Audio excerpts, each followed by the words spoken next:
But I had the privilege of going to Bible school and training 7 years after high school to get ready to go. There were others that didn't. I think of that woman I heard about years ago. Now, don't ask me to give you the documentation on this because it's somewhere. But I couldn't put my finger on it. But I read it, and it burned its way into my memory, and I'm giving it to you substantially as I read it or as it was given to me. In Edinburgh, Scotland, there was a dear woman, a maiden lady, staying home to take care of her aging parents, who had a heart for God long before women went to the mission field. And God had began to burden her to pray, and she asked God if He would send her. He said no, He wouldn't send her, but He would send some of hers. She never married. She didn't know what it meant, hers. One Saturday she was doing the family shopping. They didn't have refrigerators in those days. You bought on Saturday what you'd cook and use on the Lord's Day. And so it was. They shopped every day. And she had her little woven basket and was walking down the street toward the store to get the provision she needed. And out of a narrow alley, a young man, a young boy about 8 or 9, bumped into her. She didn't lose her balance, but he did his, and he fell down on the cobbles and lay there sobbing.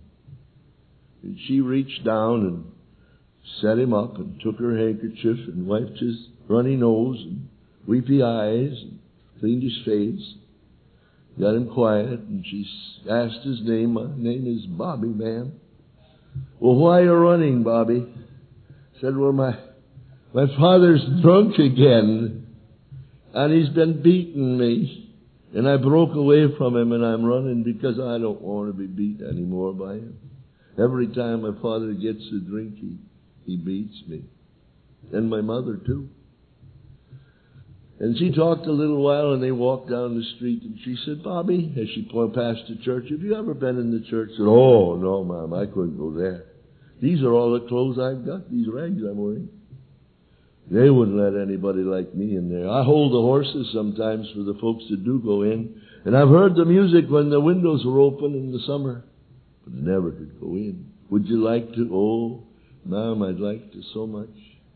Said, Bobby, next Saturday you meet me right here. I can't do it today, but next Saturday you meet me, and I will buy you clothes, and you can go with me to that church.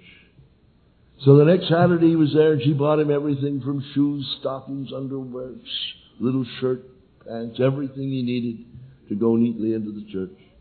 And for several Sundays, he met her there, dressed up, and went with her. And then one Sunday he wasn't there.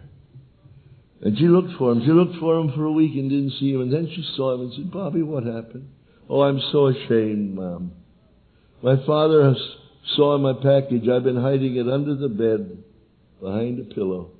And he found the pillow and he saw the package. And he took my clothes and he pawned them for a drink. And I don't have anything to go to church. She said, Bobby, meet me here. I'll buy you clothes. But we'll keep him at my house, and you can come there and bathe and dress him, and you can go to church with me.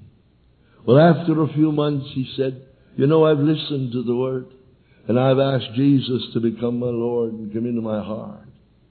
And then she continued to teach him, get him ready for school because he'd had no education to read, to write.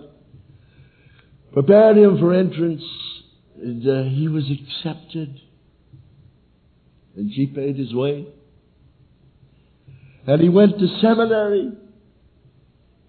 And he went to the mission field. Years have gone by. She's gone home to be with the Lord. It's in China, late at night.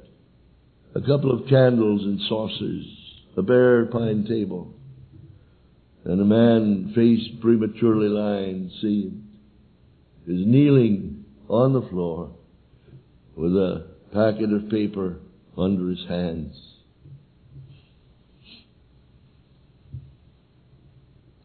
That he's dedicated to the Lord.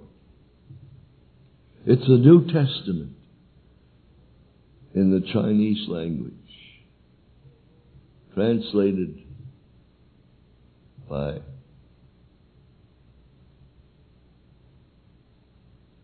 Robert Morrison, first missionary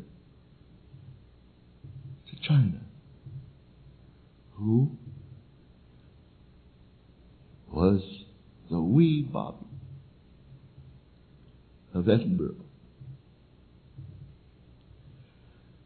and a maiden lady who could never leave Edinburgh was responsible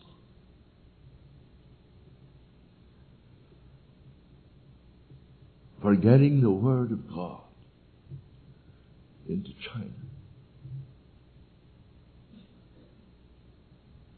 What did he say? In thee and in thy seed shall all nations of the earth be blessed.